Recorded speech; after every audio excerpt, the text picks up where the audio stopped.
चलिए कुछ क्वेश्चंस देखते हैं ऑन स्प्रिंग ब्लॉक ऑसिलेशन। सब क्वेश्चन देख लेते हैं। ये देखिए पहला question, when a block is hanging by a vertical spring, the elongation in the spring was x0 and the period of oscillation of the system। दिया है कि कोई एक स्प्रिंग था,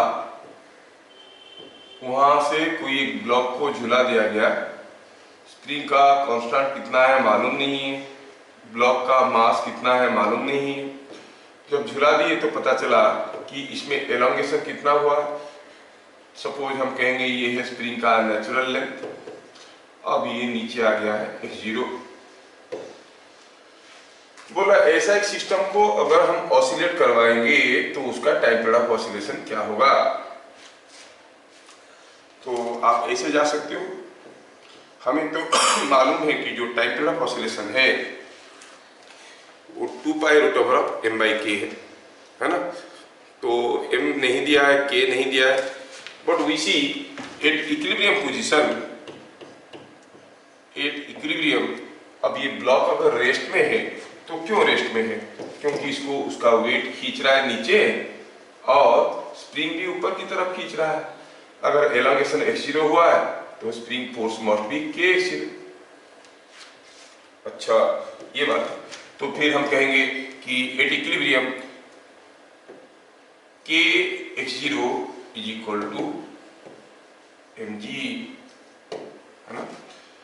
अच्छा हमें x0 दिया गया है, m और g नहीं दिया है, m और k नहीं दिया है, लेकिन हमें यहां से पता चल गया x0/g is equal to m/k।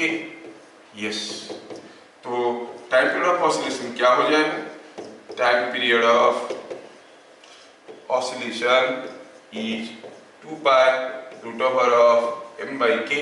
Previous class में ये सीन m/k की जगह लिख सकते हैं x0/g, so it is 2π√x0/g।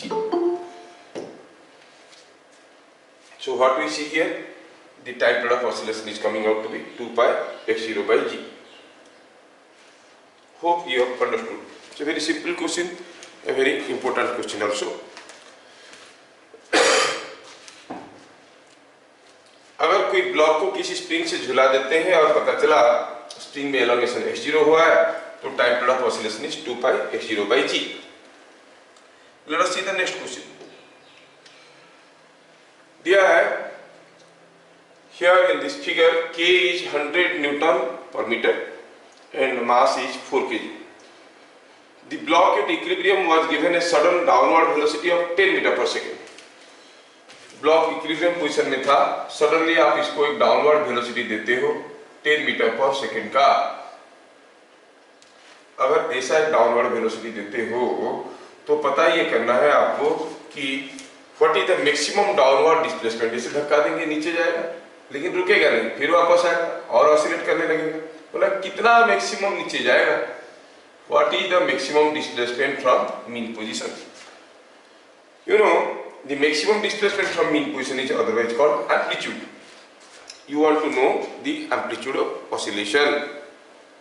ठीक है, तो सॉल्यूशन कुछ ऐसे करेंगे। Here maximum displacement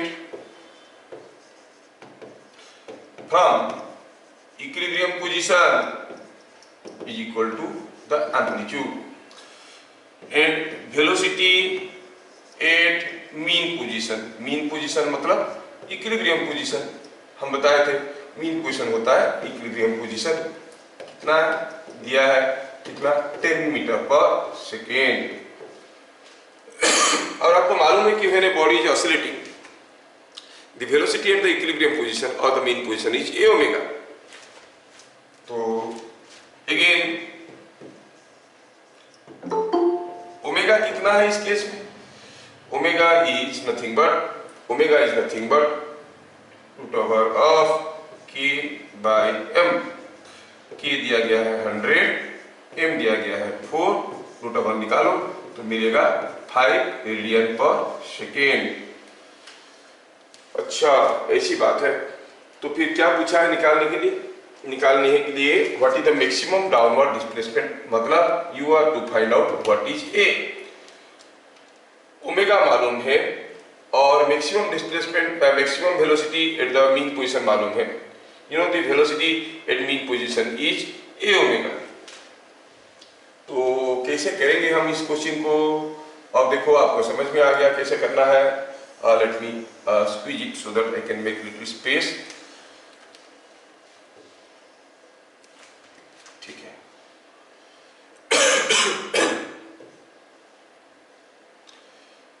ठीक है। तो as per the data given to us हमें मिल गया A omega is equal to 10 metre per second, omega is 5। तो हम कहेंगे ये दिया गया है कि जो velocity at mean position is A omega is 10 metre per second और ओमेगा इज 5। तो A is 10 by omega and that is equal to 2 metre. So the maximum displacement from mean position is going to be 2 metre. देख लो, कोई एक block झूल रहा था, इसको सडनली हम एक वेलोसिटी दी है 10 मीटर पर सेकेंड। कहाँ पे? Eight equilibrium position. तो कितना नीचे तक जाएगा? कितना नीचे तक जाएगा? जितना भी नीचे तक जाएगा that is what is the amplitude maximum displacement from mean position. A कितना होगा? A omega is 10 metre per second. Omega we have calculated from the data of K and M. So the maximum displacement from mean position is 2 metre. और क्या पूछा है इसमें? पूछा है after what time it reaches the height position. यहां पर कब पहुंचेगा? यहां पर कब पहुंचेगा? देखो ये ऐसे नीचे आया, फिर ऊपर गया, फिर इधर आया, फिर नीचे आएगा, इट विल ऑसिलेट। हमें पता करना है कि हाइट पोजीशन में कब पहुंचेगा। अगर total time period of oscillation होता है t, तो यहां से यहां तक जाने के लिए t/4, आने के लिए t/4 और ऊपर जाने के लिए फिर t/4, मतलब टोटल टाइम इज 3t/4, है ना। तो हम कहेंगे टोटल टाइम इज 3t/4। ये चीज समझ में आना चाहिए। तो हम कहेंगे beat number 2, time taken to reach highest point कितना हो जाएगा? Is equal to 3t/4। t कितना? t is 2 pi by omega. So it is equal to 3/4 times 2 pi by omega. Omega कितना था? 5। So you simplify and you get it as coming out with 3 pi by 10, 3 pi by 10 seconds. So after 3 pi by 10 seconds, it will reach the highest position. क्या ये question सबको समझ में आया? Simple सा question तो है, बट एसएचएम का फंडामेंटल लगा के सॉल्व करना होता है। देख लो, किसी को अगर दोबारा चाहिए तो मैं बता दूंगा। I hope this is understood।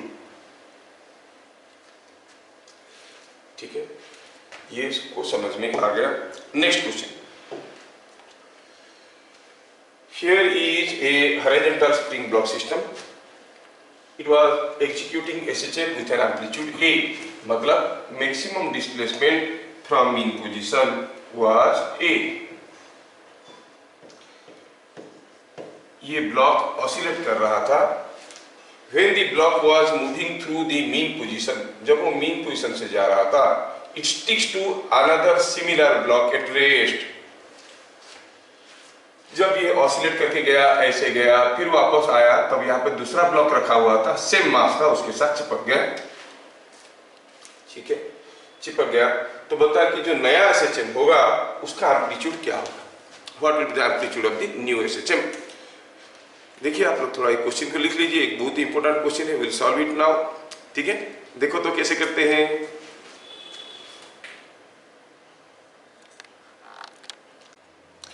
Let us start solving this one.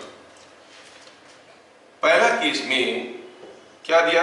ये ऑसिलेट कर रहा था। इन द फर्स्ट केस हम कहेंगे ओमेगा 1 क्या था, omega 1 was root over of K by M. Amplitude क्या था, ए। सेकेंड केस में, इन सेकेंड केस क्या हो गया है, एक दूसरा ब्लॉक चिपक गया है, सिमिलर ब्लॉक चिपक गया है, तो ओमेगा 2 क्या हो जाएगा, सॉरी यहां पर root over of K by M था ना, ओमेगा 2 क्या हो जाएगा, रूट ओवर ऑफ के बाय 2m। अब नया एम्पलीट्यूड क्या होगा यही पता करना है, ठीक है। पहला केस में what was the velocity at the mean position, तो कैसे करेंगे, in first case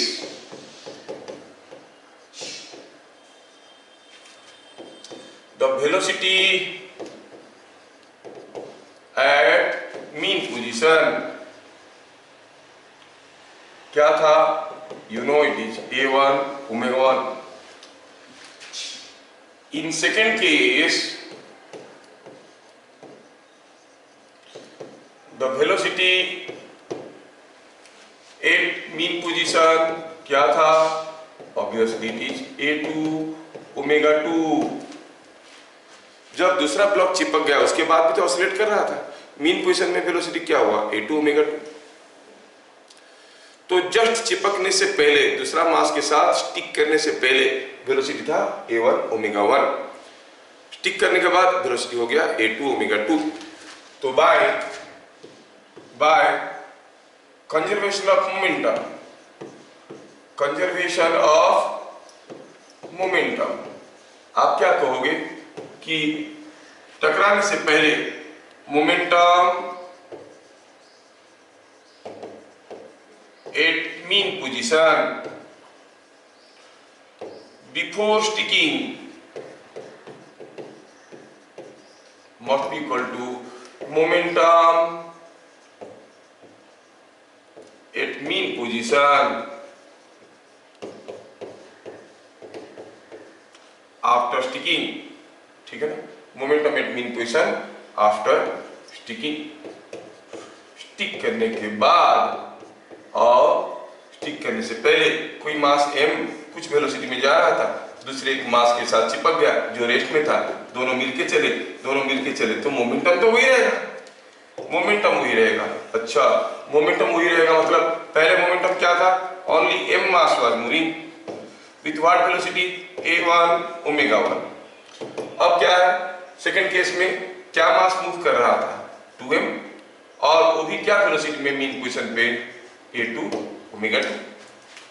a1 omega 1 velocity में था, तब दूसरा मास जो रेस्ट में था चिपक गया, तो मोमेंटम वही रहा, लेकिन that is again the mean position only, क्योंकि हॉरिजॉन्टल स्प्रिंग ब्लॉक सिस्टम में मीन पोजीशन कहाँ होता है, तो नेचुरल लेंथ, चाहे मास m हो या 2m हो, mean position is at the natural length of the spring. तो at the natural length velocity before sticking was a1 omega 1, so momentum was m a1 omega 1. After sticking, now 2m mass is moving and the velocity at the mean position is a2 omega 2. a2 क्या है मालूम नहीं है, omega 2 yes we know because 2m mass is oscillating, it is root over of k by 2m।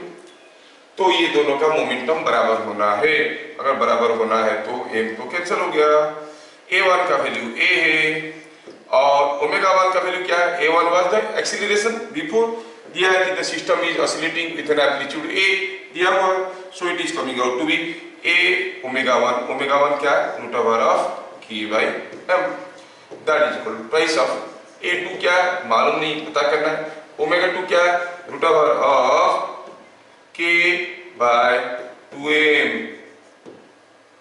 Simplify करिए आपको a2 का value मिल जाएगा, कितना आएगा a2 का वैल्यू, root over of k by m दोनों तरफ से कैंसिल हो गया, a2 is equal to you see it is a by root 2, so the new amplitude of oscillation will be a by root 2। क्या ये क्वेश्चन सबको समझ में आया, देख लो बहुत ही इंपॉर्टेंट क्वेश्चन है, क्वेश्चन दोबारा आपको समझा देते हैं। कोई horizontal spring block system oscillate कर रहा था, एम्पलीट्यूड ए लेके ऑसिलेट कर रहा था, जब वो मीन पोजीशन से पार हो रहा था तब कोई दूसरा सिमिलर ब्लॉक के साथ चिपक गया। चिपक जाने के बाद धीरे से ऑसिलेट करने लगेगा क्योंकि वेलोसिटी कम हो जाएगा। क्यों वेलोसिटी कम हो जाएगा? क्योंकि मोमेंटम कंजर्व है और मास बढ़ गया, m की जगह 2m हो गया। तो हम कहेंगे ये धीरे धीरे ऑसिलेट करने लगेगा, मतलब एम्पलीट्यूड विल बी लेस। लेकिन टकराने से जस्ट पहले velocity at the mean position was a1 omega 1। टकराने के जस्ट बाद एक नया SHM है, m बदल गया है, ओमेगा बदल गया है, लेकिन you are still at the mean position. By conservation of momentum you say the velocity the mean position at the new system will be a2 omega 2, and that a2 omega 2 is the velocity at the mean position. a1 omega 1 was the velocity of mean position before striking. So momentum at mean position before striking is mass into velocity. Momentum at mean position after striking 2m into velocity. दोनों को equate किए, omega का value डाल दिए तो पता चला it is coming out to be a/√2।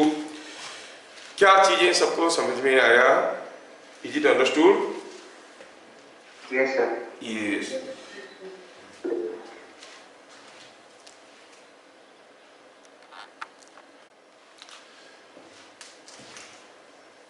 अब हम देखेंगे बहुत ही इंपॉर्टेंट आर्टिकल, बहुत ही इंपॉर्टेंट है। SHM बोलने से अक्सर पेंडुलम वाले रिलेटेड इक्वेशन को ही बोला जाता है।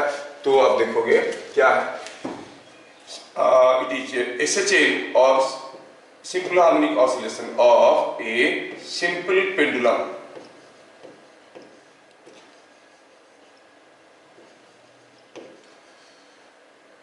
ये हर बुक में तो मिलेगा, लेकिन सिंपल पेंडुलम किसको कहते हैं? That statement is not available anywhere, that is very important. क्या कोई भी पेंडुलम को हम सिंपल पेंडुलम बोल सकते हैं?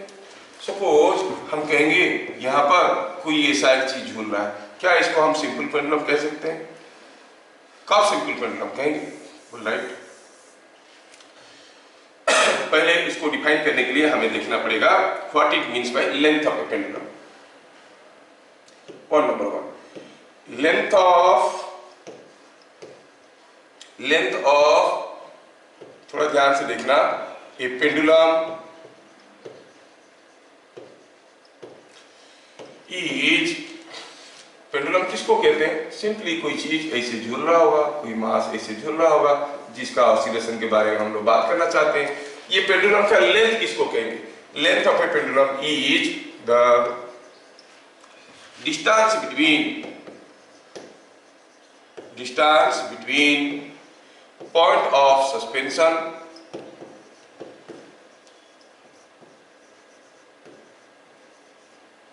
एंड center of gravity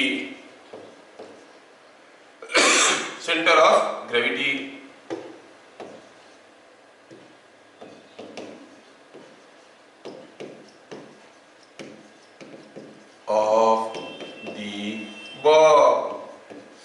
देखो ये सारे बहुत इंपॉर्टेंट चीज है और इसको अगर ढंग से हम लोग नहीं समझेंगे दैट विल क्रिएट मिसकंसेप्शंस। ये कोई एक बॉब है, ये जो ऑसिलेट कर रहा है इसको बॉब कहते हैं। इसका सेंटर ऑफ ग्रेविटी कहीं यहाँ पे होगा, है ना? यहां से इसका डिस्टेंस को हम कहेंगे लेंथ ऑफ द पेंडुलम, इसको हम कहेंगे लेंथ ऑफ द पेंडुलम। ठीक है। अच्छा, कोई पेंडुलम को सिंपल पेंडुलम कब कहेंगे? पॉइंट नंबर 2, ये pendulum is called a simple pendulum। A pendulum is called a simple pendulum if length of the pendulum is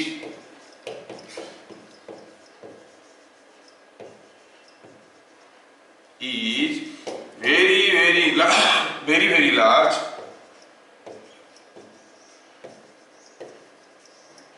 as compared to size of the bulb। Size of the Bob को जितना बड़ा है size तो हम उसको कहेंगे, अगर length of the pendulum size से काफी ज्यादा हुआ, ये बॉब है, इसका रेडियस आर है, length L, L is very very large as compare to R, तब उसको हम सिंपल पेंडुलम कहेंगे। ध्यान रहे कि अगर हम कहेंगे ऐसा कोई एक सिस्टम है, कोई एक बॉब ऐसे झूल रहा है, हियर जो लेंथ हुआ, this length is not looking very large as compare to R, here L is not very large as compared to R, तो ऐसा केस में हम क्या कहेंगे, not a simple pendulum, this is not a simple pendulum। तो फिर कौन सा केस में सिंपल पेंडुलम कहेंगे, अगर मान लो कि लेंथ काफी ज्यादा है और size of the bob is very small, तभी हम इसको कहते हैं simple pendulum. This is the case of A simple pendulum. ये छोटे छोटे कंसेप्ट आपको बहुत बड़े बड़े मुश्किलों से बचाएंगे। कभी कभार कोई एंट्रेंस वगैरह में ऐसा कोई एक केस दे देगा, मास दे देगा, रेडियस दे देगा, लेंथ दे देगा, पूछेगा टाइम पीरियड ऑफ ऑसिलेशन, अगर आप सिंपल पेंडुलम वाला फॉर्मूला लगा दिए तो आंसर गलत हो जाए। This is not a simple pendulum.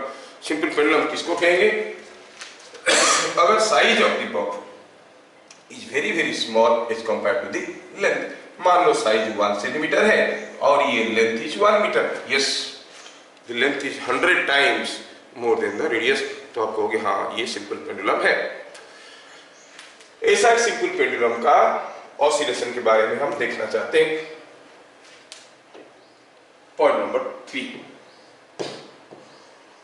Oscillation of A simple pendulum or small oscillations. Small oscillation of a simple pendulum.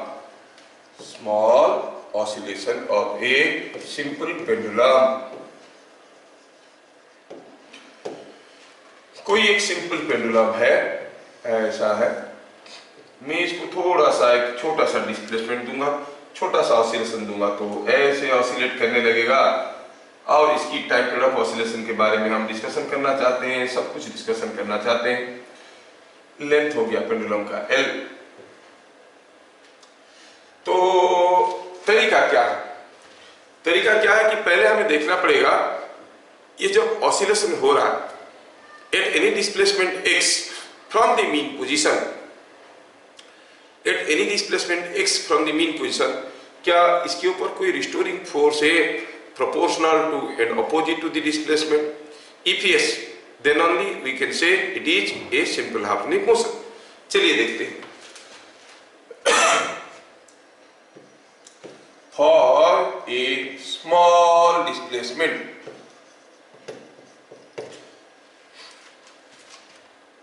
और स्मॉल एंगुलर डिस्प्लेसमेंट ऐसे लिखें, small angular displacement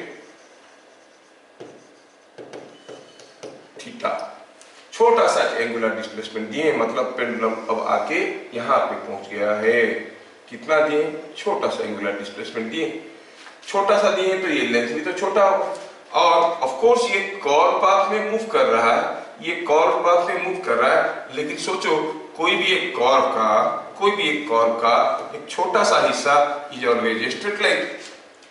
I am considering A small angular displacement.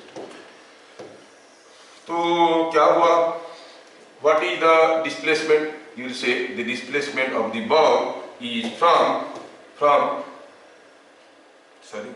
the displacement of the bob is from here to here। कितना है ये displacement, call it x। तो क्या लिखेंगे, x displacement from mean position. आपको तो मालूम होगा कोई सर्कुलर पाथ में this is moving in a circle of radius l और एंगुलर डिस्प्लेसमेंट थीटा है, तो arc length x is the arc length, arc length L और थीटा में क्या रिलेशन है, हम कहेंगे it is equal to L into theta. S is equal to R theta हम लोग पढ़े थे, है ना, so it is L into theta. Theta is the linear displacement. What is the restoring force, restoring force जानने के लिए थोड़ा ये फिगर को बड़ा करना पड़ेगा so that you can visualize. अभी ये पेंडुलम ऐसा पोजीशन में है जो कि थीटा एंगल कर रहा है। मैं थीटा को थोड़ा बड़ा बना दिया हूं ताकि आपको समझ में आए डायग्राम। और ये pendulum is likely to return in a path like this, इस रास्ते में वापस आने वाला है। क्या फोर्स है इस पेंडुलम के ऊपर? फोर्स है mg। और क्या फोर्स है? एक टेंशन भी होगा। लेकिन इसको वापस लाने में क्या किसका हाथ है? क्यों ये वापस आ रहा है? टी इसको वापस ला रहा है कि mg वापस ला रहा है कि दोनों मिलके वापस ला रहे हैं? सोचो। ये वापस तो तब आएगा जब इस डायरेक्शन में कोई फोर्स होगा, इस डायरेक्शन में कोई फोर्स होगा तभी ये वापस आएगा। लेकिन टी तो इस डायरेक्शन के साथ परपेंडिकुलर है, ये टैंजेंट है, ये अलोंग द रेडियस है। सो टी का कंपोनेंट इस डायरेक्शन में हो जाएगा 0। टी का कोई कंपोनेंट नहीं है, t cos 90 0, मतलब t is not responsible for bringing it back। ओ, तो फिर कौन वापस ला रहा है? Component of mg। mg का ये कंपोनेंट कितना होगा? सोचो तो, दिया गया है ये एंगल थीटा है, मतलब ये एंगल भी तो थीटा ही है। अगर ये एंगल थीटा है तो क्या बता सकते हो t का mg का ये वाला कंपोनेंट कितना हो जाएगा? What will be this component of mg? ये थीटा है तो ये 90 माइनस थीटा है। So this is coming out to be mg sin theta. तो रिस्टोरिंग फोर्स, रिस्टोरिंग फोर्स क्या होता है? रिस्टोरिंग फोर्स, रिस्टोरिंग फोर्स किसको कहते हैं? It is the force which pulls the block back towards the equilibrium position. तो क्या कहेंगे? Restoring force that is force responsible for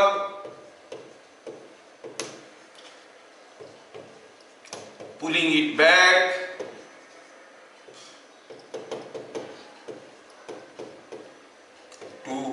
towards mean position। क्या है रिस्टोरिंग फोर्स? हम देखते हैं कि it is mg sin theta. लेकिन हम बात कर रहे थे for a small angular displacement theta. Definition में ही दिया गया है small oscillation, small oscillation of A simple pendulum, छोटा सा ऑसिलेशन कर रहे हैं। कितना? 3 डिग्री, 4 डिग्री, 5 डिग्री का ऑसिलेशन कर रहे हैं mg sin theta. So when theta is small, आप जानते हो theta is small, for small theta आपको मालूम होगा कि sin theta is approximately equal to theta. तो this quantity can be written as mg theta. और इससे हमें थीटा का वैल्यू क्या मिल गया? x/l। So it is mg x/l। Yes, हमें एक इंटरेस्टिंग चीज मिलने वाला। क्या मिला? The displacement was in this direction but the restoring force is in the opposite direction, and that restoring force is again proportional to x, that restoring force is again proportional to x। तो ऐसा motion को हम क्या कहेंगे? Simple harmonic motion कहेंगे। तो 10 at any displacement x, the restoring force is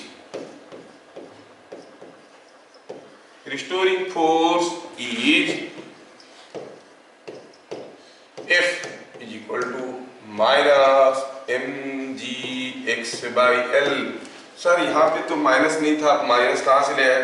अरे यहाँ पर मैं मैग्नीट्यूड्स लिखा था, अब मैं डायरेक्शन पे लिखा हूँ, यहाँ पे वेक्टर के साथ लिखा हूँ, और जानता हूँ कि मेरा x जिधर को था f उल्टा था, इसलिए मैं इसको लिखा हूँ f का डायरेक्शन x का डायरेक्शन का उल्टा है।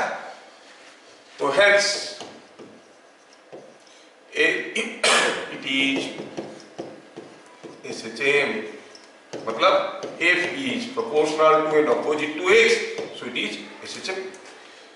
mg and l are constants। ठीक है, point number for small oscillation A pendulum executes SHM। High small oscillation, अगर स्मॉल ऑसिलेशन नहीं होता बड़ा वाला ऑसिलेशन देते, 30 डिग्री का डिस्प्लेसमेंट देते। तो अगर 30 डिग्री का एंगुलर डिस्प्लेसमेंट देते, क्या साइन थीटा को थीटा लिख सकते थे? नहीं लिख सकते थे। ये इसे लिख पा रहे हैं बोल के ही हमें मिल रहा है f is proportional to and opposite to x. So a simple pendulum executes SHM only for small oscillations. For large oscillations it is not SHM. ठीक है, अभी हमें निकालना है टाइम पीरियड. ठीक है, time period of small oscillation. तो eight any displacement x, at any displacement x, f is equal to mgx by L. For SHR, what is the acceleration? So acceleration is, acceleration is F by m. So this is equal to gx by L. But हमें मालूम है कि SHM है और SHM में acceleration होता है omega square x. यहाँ पर मिला gx by L. कंपेयरिंग क्या मिला? Omega square is equal to g by L, that is omega is equal to root over of g by L. And अगर हम टाइम पीरियड निकालना चाहेंगे तो it will be 2 pi by omega, that is 2 pi root over of L by G.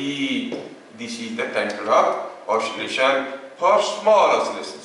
ध्यान रहे कि कोई pendulum simple harmonic motion तब करता है when the oscillations are small oscillations. बड़ा oscillation हो जाएगा the motion will not be simple harmonic. ठीक है, कंपेयर करने के बाद पता चला कोई पेंडुलम का पीरियड ऑफ ऑसिलेशन होता है 2 pi root over of L by G. ठीक है, ये बात है. ठीक है, some facts related to pendulum देखते हैं. पॉइंट नंबर 3,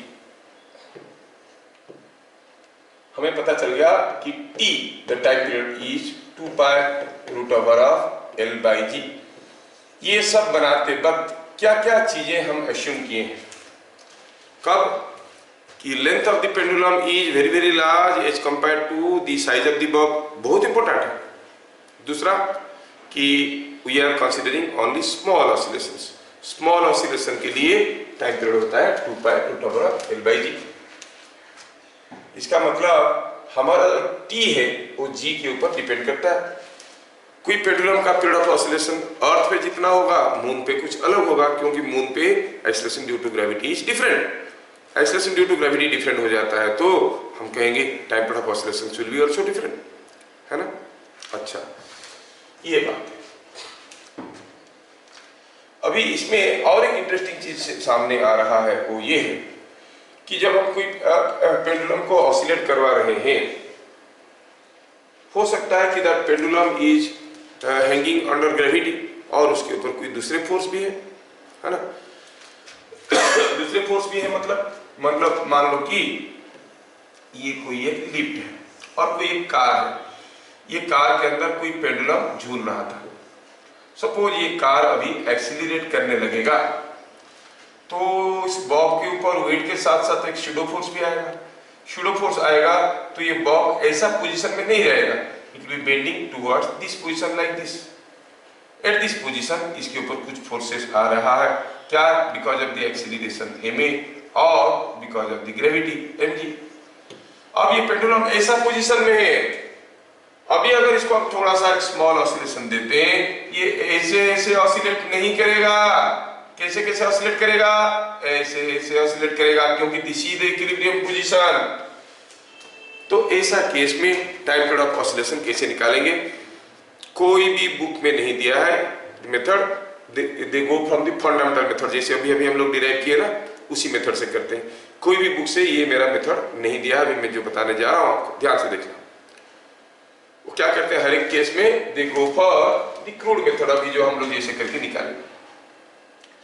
तो क्या करेंगे, इसको मैं कैसे करना चाहता हूँ थोड़ा देख लो, फिर मैं आपको समझाता हूँ. कुछ ट्रिक्स दे रहा हूँ यहाँ पर. तो इसको मॉडिफाई करेंगे और स्टेटमेंट को ऐसे लिखेंगे. In general, the period of oscillation, period of oscillation, or period of small oscillation, small oscillation, small oscillation is given by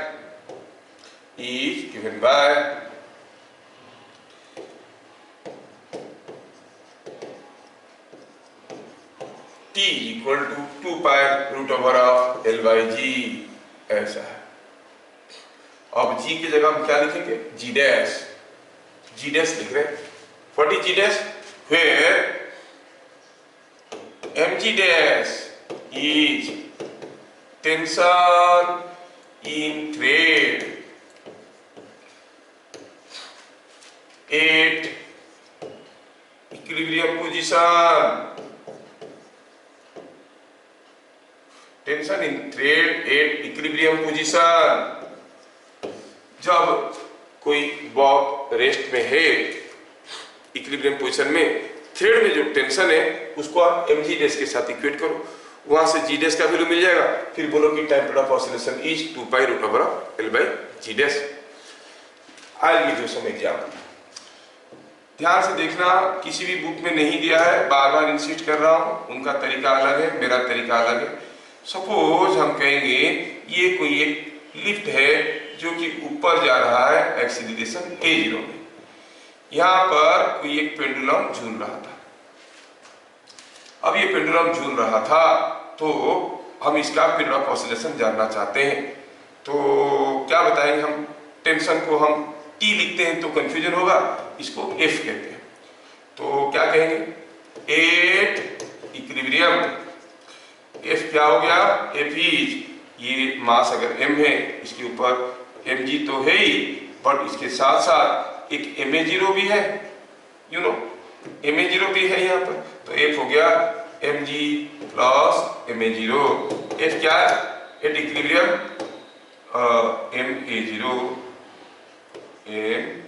ma0। अच्छा, तो क्या कहेंगे? Eight equilibrium tension in the thread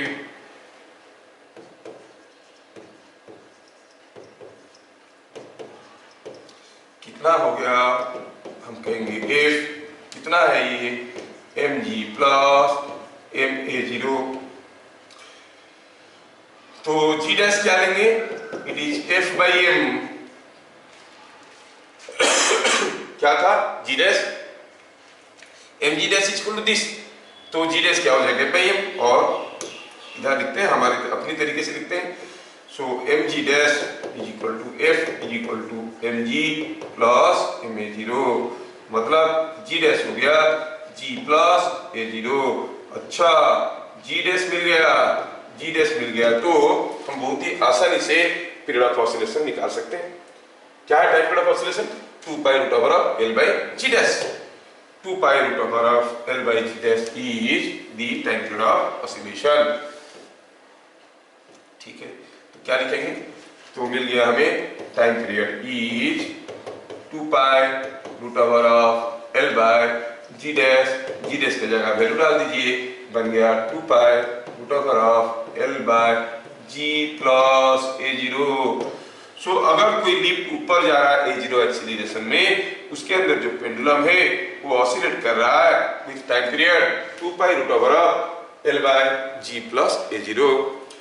क्या निकालने की तरीका आपको समझ में आया? Yes sir, no? यस। अगर आपको समझ में आया तो बताइए, अगर ये लिफ्ट नीचे आता होता a0 एक्सीलरेशन में, तो हमारा टाइम पीरियड ऑफ ऑसिलेशन क्या हो जाता? 2 pi root over of L by G minus a0, क्योंकि शूडो फोर्स अभी ऊपर की तरफ हो जाता है। I hope you have understood now. Let me give you one more example. Suppose ये वाला केस लेते हैं। ये कोई एक कार है, ये कार अभी एक्सीलरेट कर रहा है, ये कार अभी एक्सीलरेट कर रहा है, तो किसी एक पेंडुलम ये a0 और a एक्सीलरेशन में जा रहा है, तो ये पेंडुलम ऐसा पोजीशन में है। क्यों टेढ़ा हो गया? क्यों टेढ़ा हो गया? क्योंकि ये शैडो फोर्स इसको पीछे की तरफ खींच रहा है। Now what are the forces? You say there is a force mg and here is a force ma। अच्छा, so what is the tension in the thread? At equilibrium, tension in thread क्या हो जाएगा?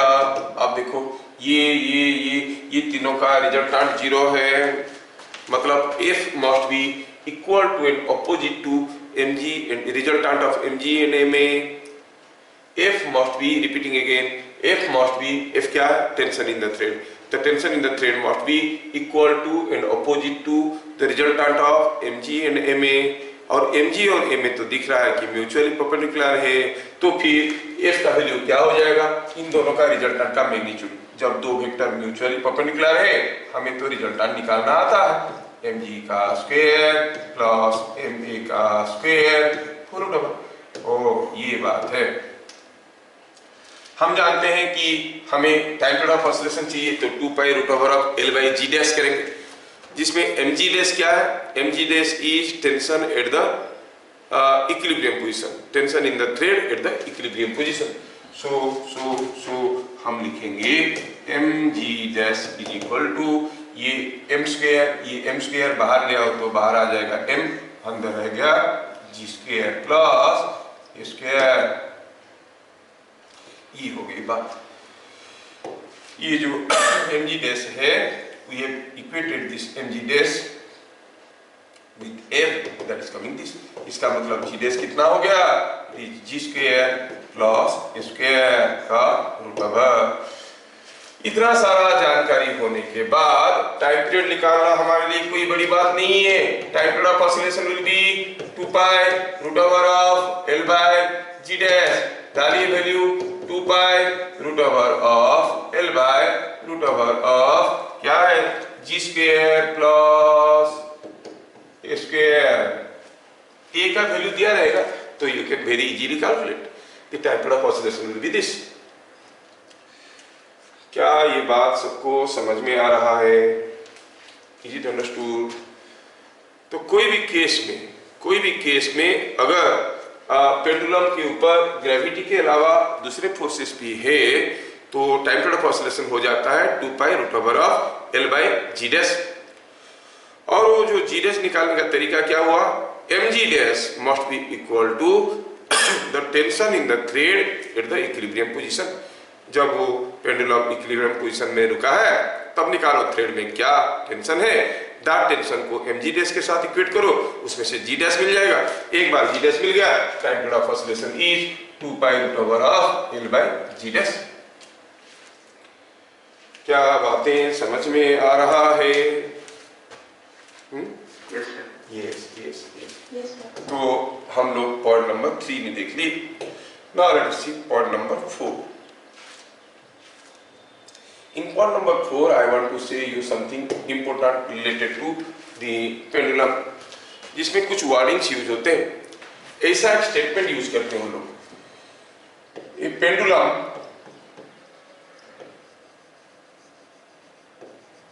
beats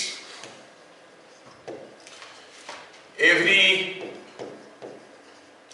t dash second।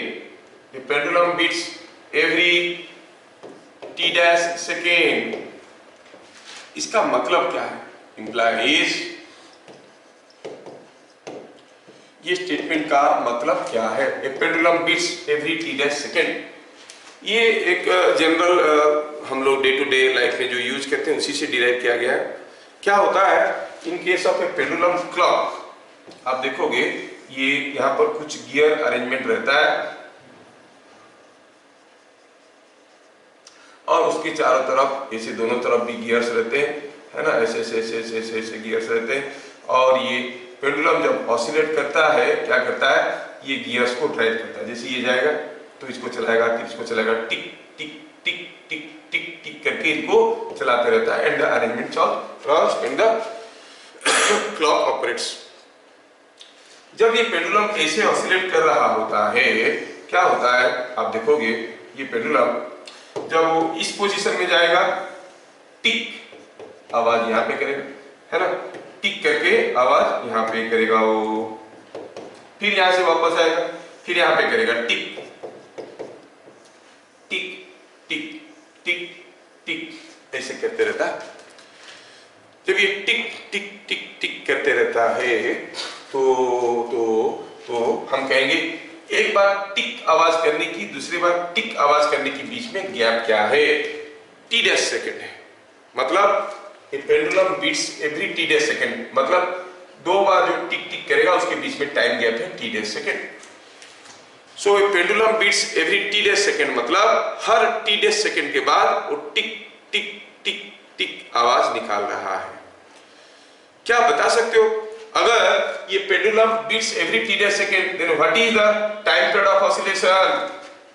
यहां से यहां पर आया टिक, T dash second गया, फिर से गया टिक, तो कंप्लीट ऑसिलेशन करने के लिए कितना समय ले रहा है ये? 2 टी डैश।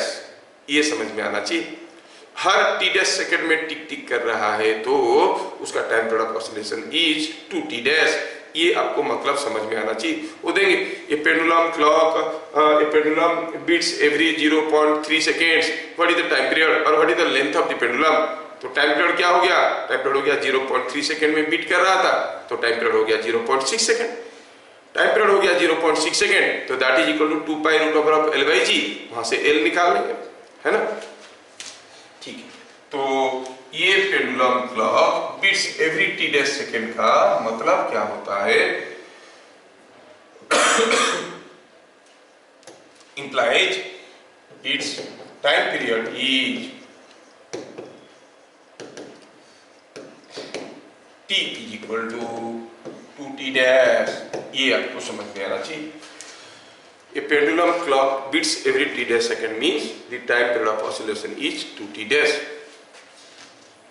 दूसरी एक कहावत है about pendulum called a second pendulum। A simple pendulum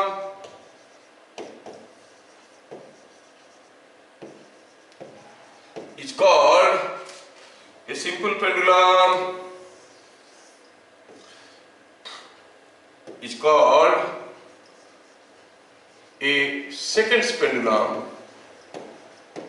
seconds pendulum, इसको seconds pendulum क्यों कहते हैं? If the time period is 2 seconds। हाँ, कितना इंटरेस्टिंग है। कोई एक सिंपल पेंडुलम को हम सेकेंड्स पेंडुलम कब कहेंगे? अगर उसका टाइम पीरियड है 2 सेकेंड का, 2 सेकेंड का टाइम पीरियड होने से हम इसको सेकेंड पेंडुलम कहते हैं। सर 2 सेकेंड का हुआ तो सेकेंड पेंडुलम क्यों कहते हैं? सेकेंड पेंडुलम इसको इसलिए कहते हैं कि हर 1 सेकेंड में टिक टिक टिक टिक। आपके घर में जो वॉल क्लॉक आप यूज करते हो, पेंडुलम क्लॉक को तो कोई रिस्ट वॉच में यूज नहीं करता ना, वॉल क्लॉक में यूज करते हैं। तो उसका जो सेकेंड हैंड चलता है टिक टिक टिक टिक 1 सेकेंड में मूव करते जाता है, तो ये क्या करता है? टिक टिक टिक टिक, हर सेकेंड में एक बार बजता है। तो ये जो आपका सेकेंड हैंड उसका एक सेकेंड में ऐसे चलते रहता है। समझ में आया? सो इसीलिए क्योंकि हर टिक टिक आवाज के बीच में टाइम गैप है 1 सेकेंड और सेकेंड हैंड पे चलाता है, इसलिए इसको कहते हैं सेकेंड पेंडुलम। तो सेकेंड पेंडुलम किसको कहते हैं? जिसमें time period of oscillation is 2 second. Time period of oscillation is 2 seconds. इसका मतलब फॉर ए सेकेंड्स पेंडुलम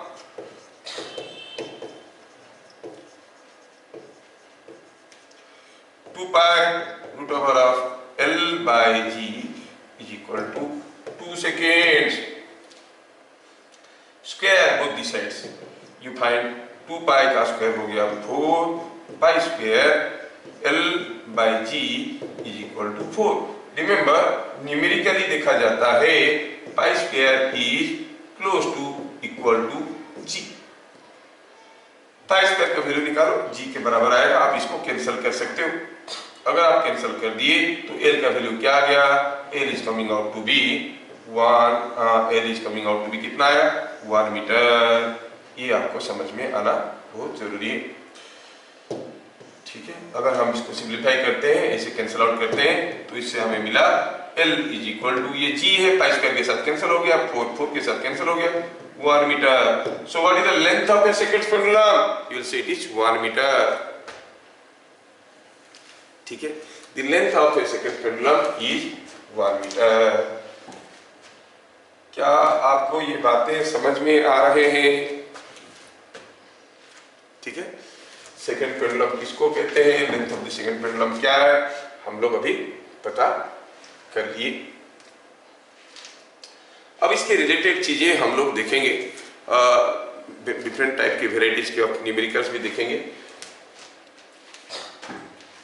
और हमारे कंसेप्ट में एक चीज तो क्लियर हो गया, यहाँ पर कोई पेंडुलम को सिंपल पेंडुलम कब कहते हैं. पेंडुलम को सिंपल पेंडुलम तब कहते हैं जब उसका length is very large as compare to the size of the pendulum, size of the bob. और कोई पेंडुलम, सिंपल पेंडुलम SHM कब एग्जीक्यूट करता है, only for small oscillations, only for small oscillations ये एग्जीक्यूट करता है SHM. इन जनरल अगर gravity के अलावा दूसरे फोर्सेस भी आ रहे हैं किसी एक पेंडुलम बॉब के ऊपर, तो हम टाइम पीरियड ऑफ ऑसिलेशन कैसे निकालेंगे. In general time period of oscillation is 2 pi root over L by G dash. In general जब कोई दूसरा फोर्स नहीं है, सिर्फ gravity is acting, the time period of oscillation is 2 pi root over L by G. अब जब कोई दूसरे फोर्सेस भी आ रहे हैं, हम कहते हैं time period is 2 pi root over L by G dash, जिसमें mg डैश क्या है, mg dash is tension in the thread at the equilibrium position. तो कोई दूसरा फोर्स भी अगर आ रहा है तो आप देखो कि इक्विलिब्रियम पोजीशन में थ्रेड में क्या टेंशन आ रहा है. जो टेंशन आ रहा है उसी को mg डैश के साथ इक्वेट करो, g डैश का वैल्यू मिल जाएगा. एक बार g डैश का वैल्यू मिल गया तो हम कहेंगे time period is 2 pi root over L by G dash. A pendulum beats every t dash second means the time period of oscillation is 2t dash. और कोई सिंपल पेंडुलम को हम सेकंड्स पेंडुलम क्यों कहते हैं, सेकंड्स पेंडुलम इसलिए कहते हैं कि ये उसका टाइम पीरियड 2 सेकंड होता है और वो हर एक सेकंड में टिक टिक टिक टिक आवाज करता है. इसलिए what is the length of seconds pendulum on surface of earth. Earth में g का वैल्यू 10 होता है, pi square is equal to g, तो हो गया 1 मीटर. कभी कभार वो लोग पूछ लेते हैं what is the length of seconds pendulum on moon. Moon पे लेंथ ऑफ सेकंड पेंडुलम क्या हो जाएगा, मून पे लेंथ ऑफ सेकंड पेंडुलम क्या हो जाएगा, g के जगह g by 6 रख देंगे, g by 6 रख देंगे, 6 ऊपर चले जाएगा, L will be root over 6 है ना. मून पे g का वैल्यू, अर्थ का g का वैल्यू को 1/6 है, तो depending upon the value of g second pendulum का लेंथ बदलेगा. यूजुअली अर्थ पे होता है 2 pi root over L by G and that L is 1 meter. So second pendulum का पीरियड ऑफ ऑसिलेशन होता है 2 seconds on अर्थ. यहाँ पर पेंडुलम का रिलेटेड थ्योरी खत्म होता है और इसके ऊपर हमें ढेर सारे न्यूमेरिकल्स करना है. And I want you people to see it in the next class. ठीक है, चलिए अगले क्लासेस को देखते हैं. आप लोग अपना काम करो, फिर मिलेंगे अगले क्लास. तब तक के लिए जय हिंद.